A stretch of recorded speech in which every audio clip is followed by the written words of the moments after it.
네, 찾아라 찐리포트 시간입니다. 오늘 살펴볼 종목은 FNF입니다. KB증권에서 발행한 리포트고요. 중국발 실적 호조세 지속 전망이라는 제목입니다. 투자 의견은 매수로 목표 주가는 125만 원으로 상향했습니다.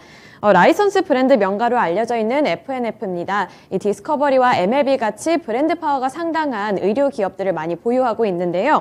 특히 한류 문화가 많이 확산되어 있는 중국에서는 작년에 MLB 모자가 큰 인기를 끌게 되면서 이 모자 수출이 72%나 증가했다고 합니다. 이러한 중국의 호실적의 힘을 입으면서 오늘 리포트 효과까지 받고 있는데요.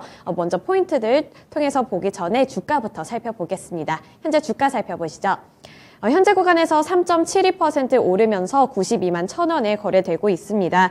최근에는 지지부진한 주가 흐름을 보여줬지만 오늘 실적 전망이 나오면서 리포트 효과 받으면서 급등하고 있는데요. 오늘 포인트 통해서 리포트 내용 자세하게 들여다보겠습니다.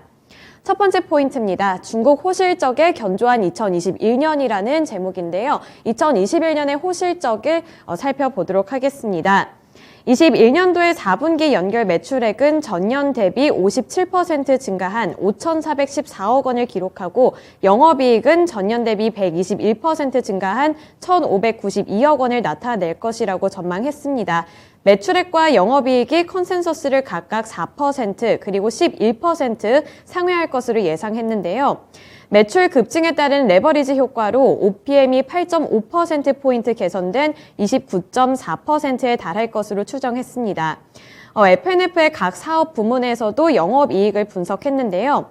먼저 MLB 한국은 순수 내수 매출액이 전년 대비 20% 증가한 552억 원을 기록할 것으로 전망했고요. 면세 매출액은 836억 원을 달성할 것으로 예상했습니다. 이는 전년 대비로는 65%, 분기 대비로는 24% 증가한 수치입니다. 그 다음으로 디스커버리도 분석했는데요. 디스커버리의 경우에는 온화한 날씨로 인해서 영업 환경이 우호적이지는 않았지만 매출액이 2,080억 원의 양호한 실적을 나타낼 것으로 예상했는데요. 이것은 전년 대비 16% 증가한 것으로 양호한 실적이 될 것이라고 전망했습니다. 또 세 번째로 MLB 키즈도 분석했습니다. MLB 키즈는 낮은 기저 효과 및 중국 자회사양 수출 증가에 힘을 입으면서 매출이 35% 증가한 263억 원을 나타낼 전망이었고요. 중국 법인 매출은 1,576억 원으로 호실적이 기대된다고 봤습니다. 이는 전년 대비 264%나 증가한 수치고 분기 대비로는 29% 증가했습니다. 오프라인의 매출의 경우에는 전분기 대비 22% 증가하면서 1,362억 원을 나타낼 것으로 추정되는데요. 점포가 분기 대비 99개가 증가했고 단가가 상대적으로 높은 겨울철 제품 납품이 이뤄진 영향이라고 파악했습니다. 온라인 매출도 광군제 효과로 전년 대비 30% 성장하면서 215억 원을 달성할 것으로 기대된다고 말했습니다. 이렇게 2021년에 거둬들인 호실적이 2022년까지도 지속될 것이라는 전망을 또 내놨는데요. 두 번째 포인트 통해서 자세한 내용 짚어보겠습니다. 두 번째 포인트 보시면 강력한 브랜드 파워, 효과적인 디지털 마케팅, 그리고 해외 확장 전략을 통해서 더욱더 기대되는 2022년이라고 봤는데요. 자세한 세부적인 내용들 리포트 통해서 살펴보겠습니다. 2022년의 연결 매출액은 전년 대비 32% 증가한 1조 9,324억 원, 영업이익은 전년 대비 37% 증가하면서 5,493억 원을 달성할 것이라고 전망했습니다.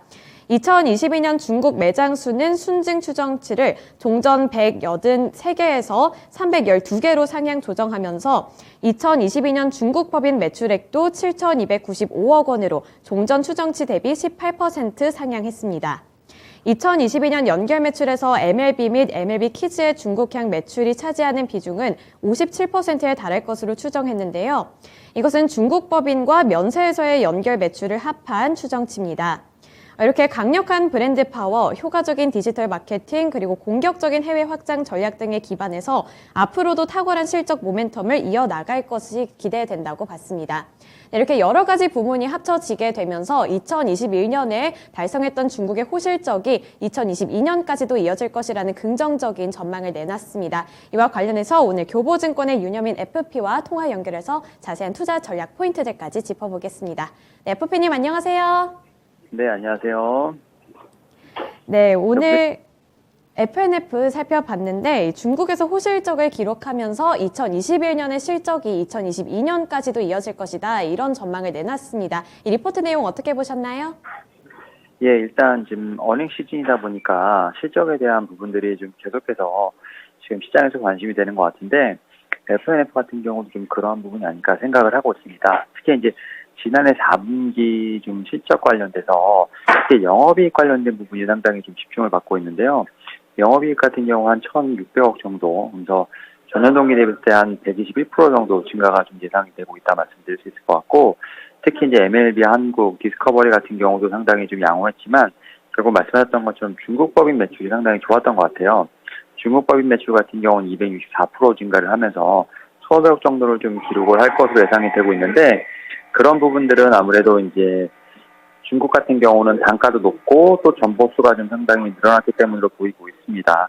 특히 이러한 부분이 올해까지 좀 이어지지 않을까 좀 생각을 하고 있는데, 중국 같은 경우는 매장 수도 지금 183개에서 312개로 좀 상승하지 않을까 생각을 하면서 관련된 매출도 늘어나지 않을까 좀 생각을 하고 있고, 또 며칠 전에 특히 이제 이 회사 같은 경우는 메타버스 관련된 쪽으로도 좀 약간 모멘텀이 생기지 않을까 좀 생각을 하고 있는데, 수프라라는 어떤 그 브랜드를 다시 론칭을 하면서 메타버스 패션 브랜드로서 약간 좀 변모를 하는 듯한 느낌도 좀 보이고 있습니다. 그래서 메타버스 플랫폼을 통해서 수프라 디지털 의상이 좀 가상현실의 또 플렉스를 좀 추구하는 젊은 사람들에게 좀 더 어필되지 않을까 좀 생각을 하면서 실적도 좋지만 어떤 이런 메타버스 영역의 확장도 한번 눈여겨봐야 되지 않을까 생각하고 있습니다. 네, 알겠습니다. 이런 실적 모멘텀도 있었는데 메타버스의 영향력까지 받을 수 있을 것이다. 이런 말씀을 주셨습니다. 이 메타버스 산업이 앞으로 더 확장될 것이다. 이런 분석도 많이 나오고 있으니까요. 이런 부분에도 집중하셔서 흐름 잘 파악하시면 좋을 것 같습니다. 그럼 이제 목표 주가 이야기도 나누고 싶은데요. 우선은 이 주가가 100만 원을 목전에 두고 있습니다. 어쨌든 이 상향 조정을 하면서 125만 원을 제시를 했는데 이 가격 전략은 어떻게 보고 계신가요? 일단 보유하시고 계신 분들 같은 경우는 저는 전고점 그쵸 100만 원까지 좀 말씀을 좀 드려보도록 하겠고, 또 신규로 매수하시는 분들은 현재까지 좀 매수가 좀 가능하지 않을까 좀 생각을 하는데, 일단 제가 좀 목표가를 조금 타이트하게 드린 게 일단 좀 매수 동향 때문에 그렇다고 좀 말씀을 드릴 것 같아요. 지금 기관이라든지 투신 사모펀드 연기금 같이 최근까지 좀 매수를 많이 했던 지금 메이저 수급들 같은 경우는 지금 매도세로 좀 일관하고 있는 부분이 있기 때문에 일단 좀 상승이 약간 좀 걸림이 되지 않을까 생각을 하면서 일단 좀 목표가 좀 타이트하게 잡았습니다. 그래서 목표가 100만 원, 그리고 손절가는 85만 원 좀 말씀을 드려보도록 하겠습니다. 네, 신규 매수하고 싶으신 분들은 현재가에서 매수하는 것을 권장해 주셨고, 목표가는 100만 원으로 제시를 해 주셨습니다. 손절가는 85만 원 제시해 주셨습니다. 네, 오늘 말씀 고맙습니다. 네, 감사합니다. 네, 지금까지 찾아라 찐 리포트 시간이었습니다.